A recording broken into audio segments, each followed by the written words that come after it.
이 시간 함께 은혜 받으실 말씀 찾아보겠습니다. 구약성경 사무엘하 9장 1절에서 11절에 있는 말씀입니다.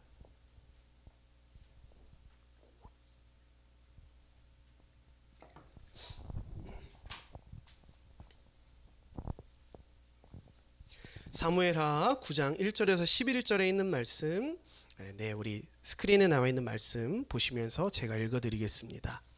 어느 날 다윗은 사울의 집안 사람 중에 아직도 살아남은 자가 있을지 모른다는 생각을 하게 되었다. 이것은 다윗이 요나단을 생각해서 그에게 은혜를 베풀고 싶었기 때문이었다. 다윗은 사울의 종 중 시바라는 사람이 있다는 말을 듣고 그를 불러 물었다. 네가 시바냐? 예, 제가 시바입니다. 사울의 집안에 살아남은 자가 없느냐?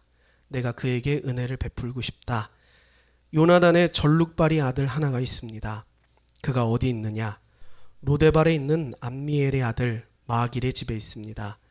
그래서 다윗은 사람을 보내 사울의 손자이며 요나단의 아들인 무비보셋을 데려왔다. 그가 두려워하며 다윗에게 나와 정중하게 절하자 다윗이 그에게 말하였다. 두려워하지 말아라. 내가 너의 아버지 요나단을 생각하여 너에게 은혜를 베풀려고 너를 불렀다. 내가 너의 할아버지 사울이 소유했던 땅을 모두 너에게 돌려주고 또 내가 너를 항상 내 식탁에서 먹도록 하겠다. 그때 무비보셋이 왕 앞에 다시 절하며 말하였다. 이 종이 무엇인데 대왕께서 죽은 개와 같은 저에게 이런 친절을 베푸십니까? 그때 왕은 사울의 종 시바를 불러 이렇게 말하였다. 내가 사울과 그 가족이 소유했던 모든 것을 내 주인의 손자에게 주었다. 그러므로 너와 내 아들들과 내 종들은 그를 위해 농사를 지어 그 가족에게 양식을 공급하라. 그러나 무비보셋은 항상 왕궁에 살면서 나와 함께 식사할 것이다. 시바에게는 15명의 아들과 20명의 종이 있었다. 그러자 그는 대왕께서 명령하신 대로 하겠습니다 하고 대답하였다. 그때부터 무비보셋은 다윗의 식탁에서 왕자들과 함께 식사하였다. 아멘. 네, 오늘 이 말씀을 가지고 은혜, 당신의 식탁으로 초대하신다라는 제목으로 여러분들과 함께 은혜를 나누기를 소망합니다. 우리가 살아가다 보면 정말 도움이 필요한 순간에 시적절한 때에 도움을 받게 될 때가 있습니다. 우리는 이럴 때 은혜를 받았다라는 표현을 종종 하죠. 정말 감사합니다. 제가 당신께 은혜를 받았습니다 라고 표현을 하곤 합니다. 지난주 봄나들이를 다녀왔죠. 그죠? 우리 도착하자마자 커피를 사려고 그 신방공 옆에 있는 카페에 갔습니다. 그래서 이제 주문을 하니까 사장님한테 사장님 저희 좀 주문이 많습니다 라고 얘기했더니 왜요? 이렇게 물어보시더라고요. 그래서 뭔가 좀 대량 주문이 안 되나? 그래가지고 제가 좀 이렇게 당황하고 있는데 고마워서 그러지 그러시더라고요. 그래서 가능하시구나. 그래서 저희 뭐 음료 한 열 몇 잔 이렇게 시켜야 돼요. 이렇게 막 시키니까 그러면 내가 고마우니까 아이스 아메리카노는 값 주시고 아이스티는 그냥 내가 드릴게 때. 그러지 마시라고 그냥 다 받으시라고. 그러다가 이제 나중에 이제 어린이 음료가 필요해가지고 다시 갔습니다. 다시 가서 어린이 음료 이거 다시 결제할게요. 그랬더니 이거는 내가 좀 하겠다고 그래가지고 알겠습니다. 그러면 요거는 저희가 감사하게 받을게요. 라는 그런 해프닝이 있었습니다. 우린 종종 인생을 살아가면서 이런 경험들을 하죠. 굉장히 내게 정말 필요했던 것들이 아주 적재적소에 내게 딱 주어졌을 때 은혜 받았다 라고 우리는 흔히 표현하곤 합니다. 넘겨주시면요, 우리의 인생을 살면서 이런 것들을 보죠. 1+1 또는 덤이라는 개념들이 있습니다.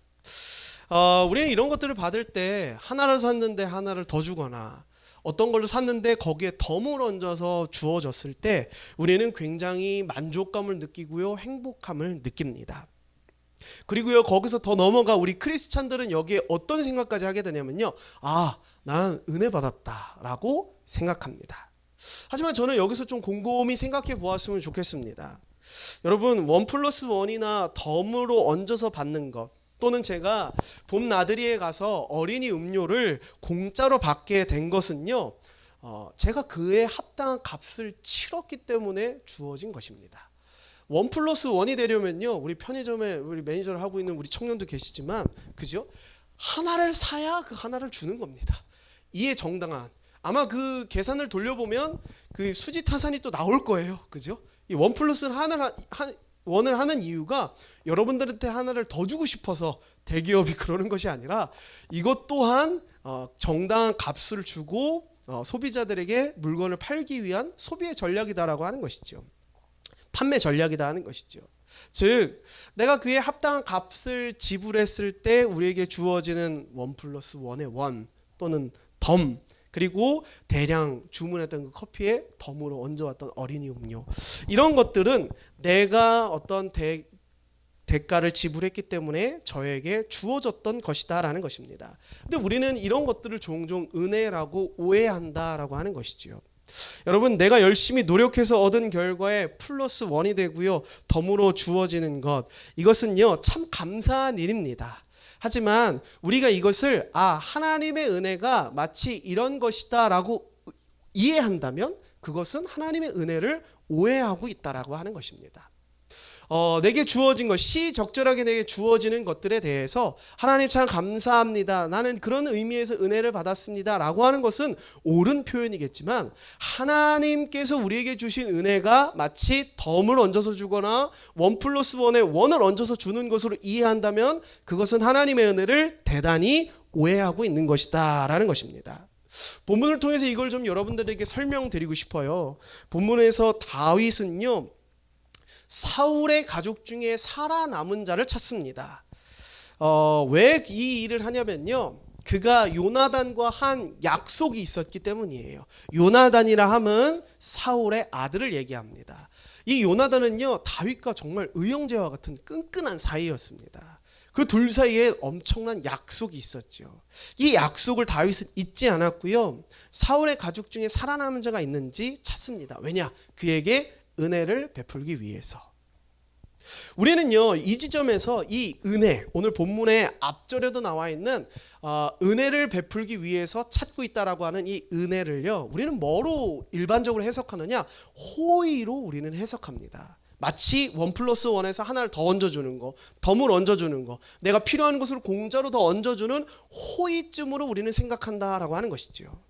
하지만 오늘 본문에서 다윗이 내가 은혜를 베풀기 위해서 사울의 가족을 찾는다라고 했을 때 이 은혜의 단어는 뭐가 쓰여졌느냐? 호의가 아니라 헤세드가 쓰여졌습니다. 한 번 더 넘겨주시죠.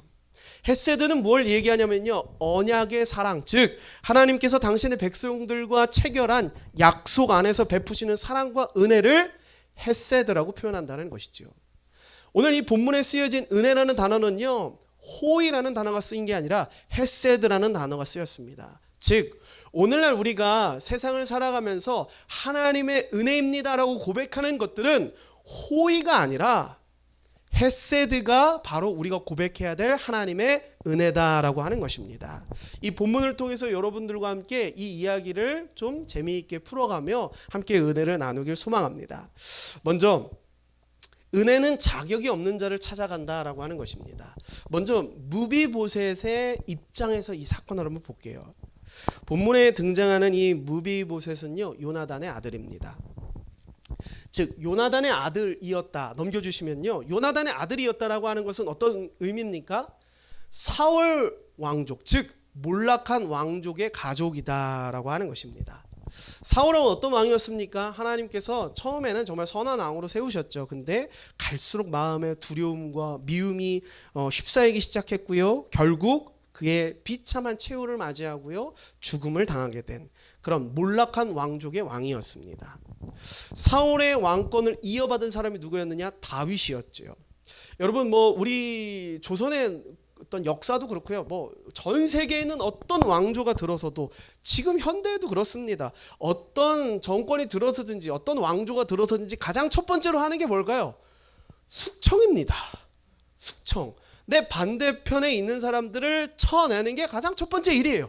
왜? 이걸 안 하면 내가 이 왕권을 강화하지 못하기 때문에, 내가 이 나라를 잘 다스리는 힘을 발휘하지 못하기 때문에 가장 먼저 해야 될 일은 숙청입니다.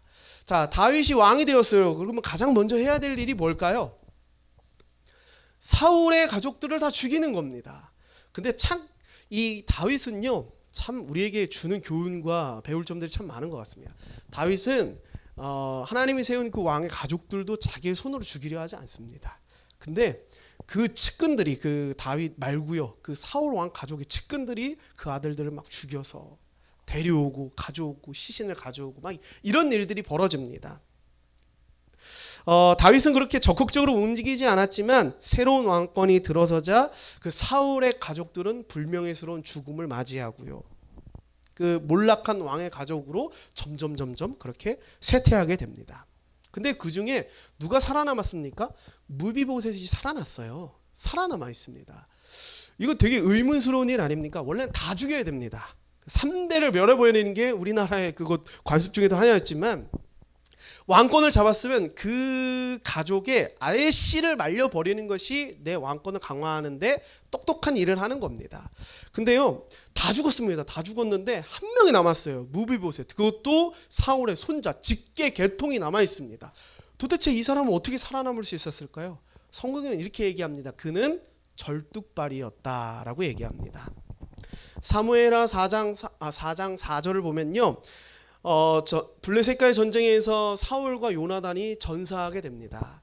그리고 이 소식을 들은 이 무비보셋을 키우고 있던 유모가 덜컥 겁이 나서 막 급히 이 아이를 안고 뛰어가다가 이 무비보셋, 5살 된 이 무비보셋을 떨어뜨린 거예요.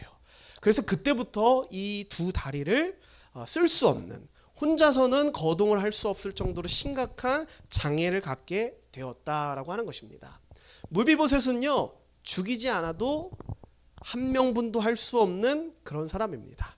그러니까 인간의 어떤 능력을 할 수 없는 그런 것으로 취급된 거죠. 숙청이 되는 가운데도 살아남았습니다. 왜요? 절뚝발이. 그는 어차피 왕권을 찬탈하거나 뭐는 쿠데타를 일으키거나 어떤 왕권을 강화하는데 어떠한 영향력도 끼칠 수 없기 때문에 그를 건드리지 않았던 것이죠. 오늘날은 어떻습니까? 오늘날 장애에 대한 인식이 많이 개선됐지만 오늘날도 참 많은 것이 부족합니다. 하물며 고대 사회에 장애를 가지고 있는 사람은 어땠을까요? 먼저는 경제 활동을 전혀 할 수가 없습니다. 제가 알고 있는 목사님 중에 장애를 가지고 계시는 목사님이 계십니다. 근데 큰 장애는 아니에요. 그냥 좀 활동에 좀 불편함이 있을 정도인 분이신데, 이제 그분의 이야기를 들었습니다. 목사님이 직업을 가지고 계세요. 근데 그 직업을 가지고 계시면서 얘기를 해주시더라고요. 요즘은 어떤 기업에서 장애인들을 의무적으로 채용해야 되는 그런 것들이 있습니다. 그래서 그 쿼터제에 맞게 제가 그래서 거기에 들어가서 일을 할 수 있게 되었어요. 이런 얘기를 하시더라고요. 오늘날은 이런 제도들이 그나마 많이 개선이 되어 있습니다. 아직도 부족하지만 그나마 개선이 되어서 장애를 가지고 있다 할지라도 경제활동에 어느 정도는 참여할 수 있는 복지나 이런 것들이 돼 있다는 것이죠. 하지만 고대 사회의 장애는 달랐습니다. 고대 사회에 장애가 있다는 것은 저주받은 사람이었습니다. 공동체에 함께할 수도 없었고요, 사회의 일원이 될 수도 없었고요, 경제 활동을 해서 내가 내 삶을 영위할 수도 없는 것이 당시에 장애를 가진 사람들의 삶이었습니다. 무비보셋은 왕족이었지만 몰락한 왕족의 가족이었고요, 그리고 그에게는 절뚝발인 장애가 있었습니다. 그래서 그는 스스로 생계를 책임질 수 없었습니다. 그가 그래서 어디 있었냐면요, 그 시바라는 종에게 너 그 무비보셋이 어딘지 데려와라 라고 하니까, 그 사람 지금 어디 있냐면요, 로데발이라는 곳에 마길의 집에 있습니다 라고 합니다. 이 로데발이 어딘지 지역은 정확히 모르겠어요. 하지만 그 이름의 의미를 보자면 황무지라는 의미입니다. 즉 사람들이 사는 대도심이 아니라 저 멀리 떨어져 있는 아무도 모르는 곳에, 아무도 경작할 수 없는 그런 황폐한 땅에 있다는 것이죠. 누구 집에? 마길이라는 사람 집에. 마길이라는 사람도 어떤 사람인지 정확히는 알 수 없지만 그 사람은 몰락한 왕족의 장애까지 가지고 있는 무비보셋을 돌봐줄 만큼 경제력을 가지고 있었으며 또 긍휼의 마음을 가지고 있었던 사람으로 우리가 알 수 있습니다. 무비보셋은 참 저주받은 인생으로 자신의 가족들 어렸을 때만 하더라도 왕궁에서 뛰어노는 왕자였겠지요. 근데 한순간에 그의 인생은 로데발이라는 곳에 저주받은 인생으로 절름발이로 그렇게 살아가고 있었습니다. 이런 그에게 갑자기 다윗이 찾아옵니다. 그리고요 시바라는 종을 통해서 다윗 왕이 당신을 부르십니다. 어디로? 왕궁으로 부르십니다. 그 부름을 받고 무비보셋은요 자기가 어린 시절 뛰어놀고 장난치던 그 왕궁을 밟았을 것입니다. 아주 옛날에는 왕자의 신분으로 그것을 거닐었지만 지금은 몰락한 왕족의 유일한 생존자로 지금 새로운 왕권을 쥐고 있는 왕의 부름을 받아 왕 앞으로 나아가고 있었던 것이죠.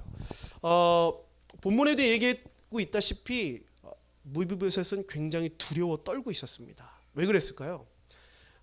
아마 그 걸어가는 그 길이 자기의 마지막 걸음이었으리라 생각했을 것입니다. 왜냐? 이렇게 저주받고 사람들과 공동체에 모여 살지도 않고 저 황무지에 떨어져서 불쌍하게 살고 있는 나를 굳이 이 나라의 왕이 불렀다라고 하는 것은 뭐 때문에 불렀을까? 마지막 남은 불씨를 꺼트리기 위해서 하는 것이겠구나. 완전히 정리하려고 하는 것이겠구나 라는 생각을 했겠죠. 그래서요 두려워 떨었습니다. 그리고 다윗 왕 앞에서 고개를 수그리고 절을 하죠. 근데 그때 다윗 왕의 입에서 의외의 이야기가 나옵니다. 이 이야기가 나올 걸 예상하고 간 겁니다. 네가 사울 왕의 마지막 남은 가족이냐? 너의 할아버지가 내게 어떻게 행했는지 네가 알지 않느냐? 너의 가족들이 비참한 최후를 당했듯이 너도 이곳에서 마지막을 고해야 될 것이다. 이런 이야기를 들을 것으로 예상하고 갔는데 다윗 왕은 이렇게 얘기합니다. 나는 너에게 은혜를 베풀기 위해서 너를 불렀다. 그러니 두려워하지 말거라 라고 하면서 이렇게 얘기합니다. 나는 이제 너에게 사울의 재산이었던 땅과 재산을 모두 돌려줄 것이며 이제부터 너는 매일 왕궁에 와서 이곳에서 지내면서 나의 식탁에서 함께 먹도록 하여라 라는 말을 합니다. 너무나 놀라운 이야기죠. 무비보셋은 이 말도 안 되는 다윗 왕의 선대에 이렇게 대답합니다. 저는 죽은 개와 같습니다. 이게 무슨 얘기냐? 저는 사람들이 거들떠보지도 않는, 사람들이 저를 보면 오히려 냄새나고 저주받은 존재라고 봐서 저는 그 사람들의 시선을 피해야 하는 죽은 개와 같은 사람인데 왜 저에게 이런 은혜를 베푸십니까? 라고 이야기를 합니다. 소미 안녕. 웃어줘서 고마워. 심각한 얘기하는데 왜 저에게 이런 은혜를 베푸십니까? 라고 얘기하는 것입니다. 우리는 이 장면을 아주 주목하여서 볼 그런 의미가 있습니다. 여러분, 이 장면은요 하나님께서 베푸시는 은혜가 어떻게 우리에게 찾아오는지를 이야기하고 있습니다.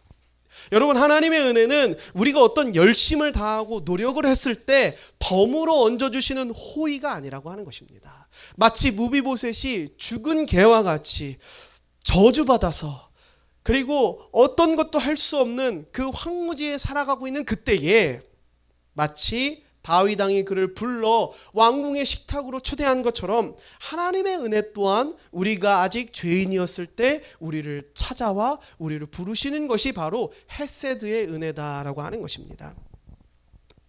여러분, 우리는 종종 세상을 살아가면서 이해관계를 뛰어넘는 일들을 마주할 때가 있습니다.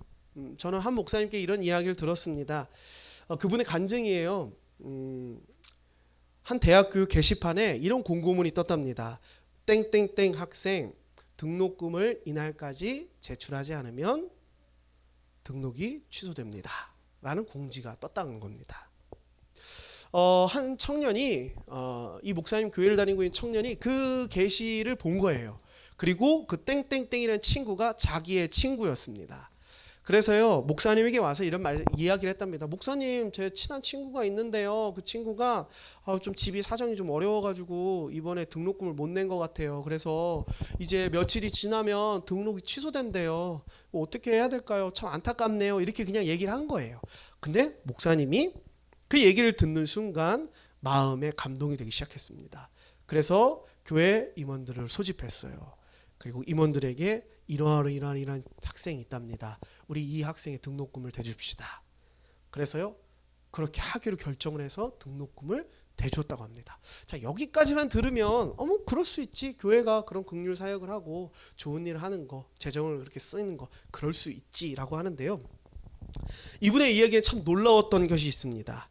그 학생이요 이 교회를 다니는 학생도 아니었고요, 심지어는 교회를 아예 다니는 종교의 기독교를 가지고 있는 학생도 아니었습니다. 전혀 알지도 못하는, 이름도 처음 들어보고 얼굴도 알지도 못하고 이 사람이 어디 출신이고 어떤 사람이며 어떤 환경에 처했는지도 전혀 모르는 상태에서, 심지어는 교회를 다니는 사람도 아닌 사람을 도와줬다는 것입니다. 그리고 여기서 또 놀라운 것은요, 그 등록금을 보내주고요, 이 친구한테 우리가 등록금을 내줬어. 그잖아요. 전도하려면 우리 교회가 너 이렇게 긍휼히 여겨서 선교하는 마음으로 너의 등록금을 내줬어라고 얘기를 해야 되는데 그 얘기도 하지 않았다는 겁니다. 이 친구는 그냥 갑자기 가만히 있다가 등록금이 완납되었습니다. 이 문자를 받고 누가 했지? 그래서 학과 사무실에 물어보니까 몰라요. 어떤 아저씨가 와가지고 그냥 등록금 내고 갔어요. 그렇게 얘기를 한 겁니다. 그래서 이 친구는요, 이 계기를 통하여서 4년 내내 장학금을 받고 대학을 다녔고요, 졸업을 했답니다. 그때까지도 누가 이 등록금을 내줬는지 왜 내줬는지도 모르고 그냥 지나간 거예요. 그리고 나서 세월이 흘러서 취업을 했습니다. 취업을 하고 있는 중간에 그 친구와 대화를 하게 된 거예요. 그러다 그 친구가 대학생활 얘기를 하다가 야 근데 그때 너 등록금 누가 내줬다 그랬잖아. 그거 우리 교회 목사님이 내준 거야. 그랬더니 몰랐어? 그랬더니 그날 처음 들은 거예요. 아무 말도 하지 않더래요. 아무 말도 하지 않더래요. 그리고 가만히 그냥 그때 생각을 하는 것처럼 이렇게 가만히 있었다고 합니다. 그리고 그 다음 주에 그 교회에 출석하고요, 지금도 그 교회에서 신앙생활을 하고 있는 청년이 되었다라고 하는 것입니다. 저는 이 이야기를 들으면서 하나님의 은혜가 무엇일까? 우리는 인생 살아가며 뭔가 하나 덤으로 얻어지면, 또는 우리 가다가 내 필요가 갑자기 놀랍게도 채워지면 하나님의 은혜입니다 막 그렇게 소리 지르곤 했는데, 진짜 하나님의 은혜가 무엇일까? 우리 성경을 통해서 우리 집중해서 바라볼 때에 하나님의 은혜는요 덤이나 호의가 아니라고 하는 것입니다. 마치 무비보셋이 죽은 개와 같았을 때, 아무것도 할 수 없는 그때에 다윗 왕이 그를 찾아갔던 것처럼, 오늘 우리에게 여전히 죄인돼 있고 여전히 나밖에 모르고 여전히 내가 나를 구원할 수 있을 것이라 자부하고 있는 우리에게 하나님은 먼저 찾아오셨어요. 당신의 식탁에 우리를 초대하신다라고 하는 것입니다. 많은 사람들이 이렇게 얘기합니다. 그 은혜를 경험한 사람들이요 이렇게 고백해요. 이 은혜를 고백하지 못하고요 호의의 은혜를 경험한 이들은요, 하나님의 은혜가 저를 이렇게 부자를 되게 했습니다. 하나님의 은혜가 저를 이렇게 회복시켰어요. 하나님의 은혜 때문에 저는 이렇게 행복합니다 라는 수준밖에 고백할 수 없습니다. 하지만 죽은 개와 같았던 무비보셋에게 찾아왔던 그 헤세드의 은혜를 경험한 이들은 이렇게 고백합니다. 주님, 제가 무엇이길래 저를 이렇게 사랑하십니까? 여러분 혹시 이런 고백해 보신 적 있습니까? 주님, 저 따위가 무엇이길래 저를 이렇게 사랑하십니까? 찬양 중에 이런 찬양도 있죠. 벌레 같은 나에게. 벌레 같은 나를 왜 주님께서 사랑하십니까? 여러분 이런 고백들이 여러분들 안에 있길 소망합니다. 이 고백이 여러분들 안에 있으려면요 호의의 은혜가 아닌 헤세드의 은혜가 여러분 안에 있어야 될 줄 믿습니다. 두 번째로는요 다윗의 입장에서 한번 보도록 하겠습니다. 하나님의 언약은 언제나 유효하다라는 것입니다. 다윗이 왜 이 무비보셋을 불렀을까요? 그는 요나단과의 언약, 약속 때문에 그를 불렀습니다. 다윗과 요나단은 엄청나게 각별한 사이였습니다. 사울이 다윗을 질투하고 시기하여 죽이려 했을 때 다윗을 피할 수 있게 방패막이 되어줬던 사람이 바로 요나단입니다. 그리고요 정말 자신의 목숨을 내놓고 우리 아버지가 진짜 너를 죽이려고 하는 게 맞는지 내가 알아볼게. 내가 알려줄게. 화살을 쏠 테니까 내가 그때 그 신호를 보고서 정말 우리 아버지가 너를 죽이려고 하는지 아닌지 내가 너에게 신호를 줄게 라고 하면서 아버지 앞에서 그 마음을 확인하죠. 그리고요, 다윗에게 맞아, 네 말이 맞아. 진짜 우리 아버지가 너를 죽이려 하고 있어. 너 이대로 뒤로 돌아서 절대 이곳에 돌아오지 마. 절대 돌아오지 마. 그러면 서로 껴안고요, 눈물을 흘립니다. 그때 했던 약속이 이겁니다. 다윗이요, 요나단에게 약속했습니다. 원수들을 완전히 멸망시킨 다음에 반드시 내가 너의 가족들에게 사랑과 친절을 베풀게. 내가 약속할게 라고 하면서 그 눈물의 약속을 하면서 뒤를 돌아 헤어졌습니다. 그리고요, 그 약속을 다윗은 기억했고요, 무비보셋을 찾기 시작했다라고 하는 것이지요. 여러분, 이 이야기를 들으면 정말 낭만적인 이야기라고 치부할 수도 있을 것 같습니다. 왜냐하면 우리는 세상을 살아가다 보면 종종 약속은 언제든지 깨질 수 있다라는 것을 경험하기 때문입니다.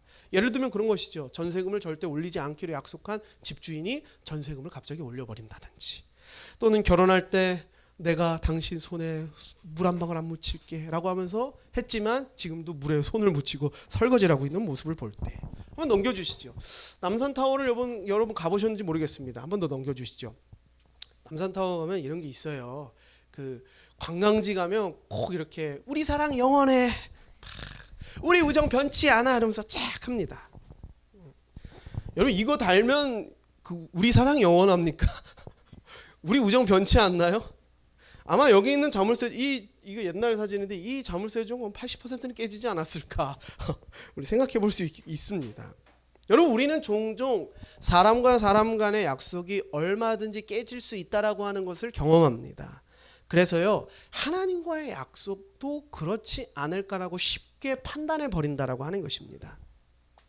하나님의 약속, 헤세드의 사랑 하면 여러분 뭐가 이렇게 탁 오십니까?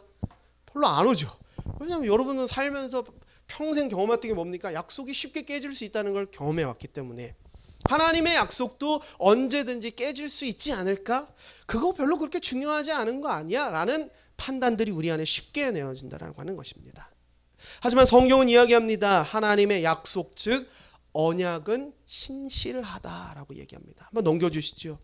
신실하다라고 하는 말은요, 믿을 신과 열매, 실이 합쳐진 말입니다. 그 뜻은 믿음직하고 착하다, 혹은 거짓이 없고 진실하다라는 뜻입니다. 성경이 누누이 이야기하고 있는 하나님의 속성은 뭐냐면요, 그분의 약속은 신실하다, 그분의 약속은 믿음직스럽고 착하다, 그리고 그 약속을 실행하시는 그분의 태도는 늘 성실하시다라고 하는 것입니다. 우리는 이렇게 쉽게 생각하죠. 약속하긴 했지만 뭐야, 약속을 지키는 사람 태도가 별론데? 그럼 나 안 해. 약속 취소야. 구두 약속 이거 문서화해야 도장 찍어야지 이게 되는 거지. 구두 약속 법적 효력이 약해. 우리는 이렇게 많이 들어왔죠.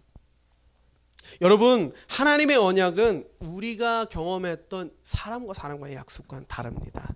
하나님의 언약에 대한 그 신실하심은요, 마치 무비보셋이 그 황무지에서 정말 저주받은 삶을 살고 있는 그때에도 유효했다라고 하는 것입니다.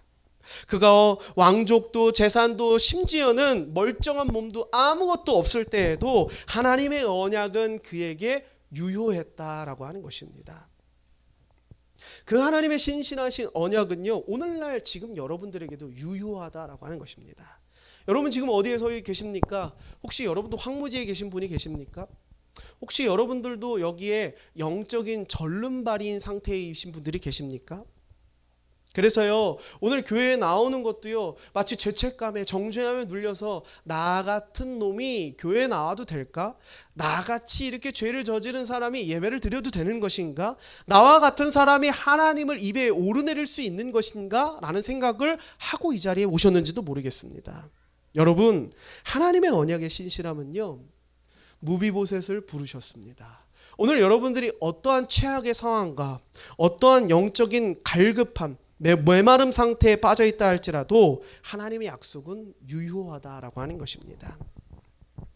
그분은 여러분의 신분을 회복시키실 것이고요.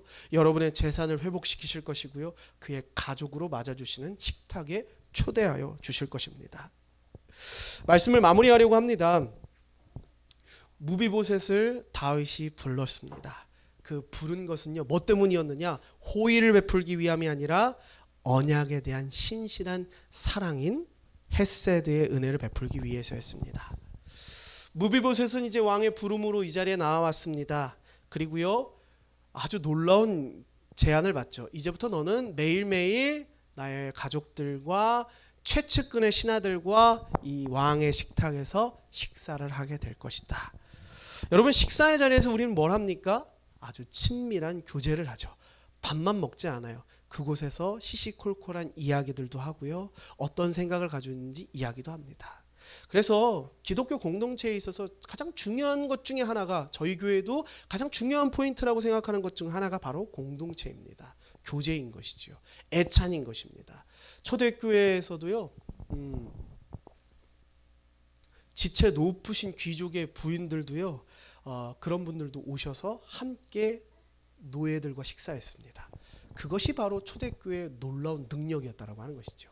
예수님을 믿습니다. 예수님이 그리스도이십니다. 말로 외치는 건 별로 능력이 아닙니다. 실제 그렇게 살아내는 것이죠. 여러분 다 오늘날의 여러분들은 다 그 당시에 귀족들 같은 삶을 살고 있지 않습니까?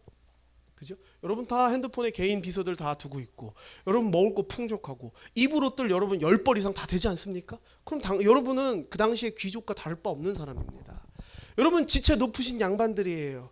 그래서요, 이곳에서 나와서 애찬 식사하는 것이 여러분에게는 되게 낮은 자리로 보일 수도 있을 것입니다. 하지만 여러분, 교회라는 공동체는요, 그 낮은 곳에 지체 높은 사람이 낮아져 들어가는 것입니다. 왕의 식탁에서 식사를 하죠. 거기서 식사만 하지 않습니다. 친밀한 교제가 오갑니다. 나에게 헤세드의 은혜를 베푼 그 다윗 왕과 무비보셋은 매일매일 대화하는 것이죠. 저 이런 일이 있었어요. 로데발이라는 그 황무지는요, 이런 곳이었고요. 저 여태까지 이런 삶을 살았어요. 그랬니? 야, 내가 그런 걸 참 몰라봤구나. 이제라도 와가지고 너무 다행이다. 감사해요. 내일은 뭐 먹어요? 냉면 먹을까요? 막 이러면서 막 이런 얘기들을 막 하겠죠. 또한 여러분, 그 식탁에 함께 한다라고 하는 것은 그의 가족으로 받아들여졌다라고 하는 것입니다. 우리 아무나 하고 식사하지 않습니다. 그리고요, 모르는 사람과 식사하면요, 이거 불편해요. 그죠? 근데 그 친밀한 교제, 그 왕의 식탁에 와서 매일매일 그 자리에 나온다는 것은 일회성, 그냥 어떤 이벤트성 식사가 아니라 당신을 나의 가족으로 받아들인다는 것이죠. 매일매일 나와 함께 먹고 마시자라고 하는 것입니다. 여러분, 헤세드의 은혜는요, 우리에게 하나님께서 그 허락하신 그 놀라운 언약 안에서의 사랑을 베푸는 것으로 끝나지 않습니다. 헤세드의 은혜는요, 여러분을 왕의 식탁으로 초대합니다. 이 얘기는 무슨 얘기냐? 여러분들을 하나님의 가족으로 받아들인다는 겁니다. 여러분을 하나님의 딸과 아들로 받아들이신다는 것이지요. 그리고 여러분과 그 식탁에서 뭘 하기를 원하느냐? 여러분의 삶을 나누고 친밀한 교제를 나누기를 원하신다는 것입니다. 여러분의 삶이 어떠했는지, 여러분이 어떤 생각을 가지고 한 주를 살았는지, 그 시시콜콜한 대화가 하나님 앞에 내어놓아지는 대화가 되는 것이고요. 그리고 하나님께서 그 대화에 응답하시며 주고받는 그 친밀한 관계가 그 식탁 안에서 이루어진다라고 하는 것입니다. 여러분, 무비보셋이요, 정말 최악의 상황 가운데 있었지만 헤세드의 은혜를 그를 찾아갔습니다. 그리고 그를 왕의 식탁으로 초대했죠. 오늘날 이 말씀을 듣고 계시는 여러분들도 마찬가지입니다. 여러분들도 동일합니다. 여러분이 좀 나는 괜찮습니다. 나는 좀 괜찮은 삶을 살고 있습니다. 왕궁에서 일하는 신하 정도의 삶을 살고 있어요. 예, 그런 사람들도 하나님께서 부르십니다. 헤세드의 은혜로.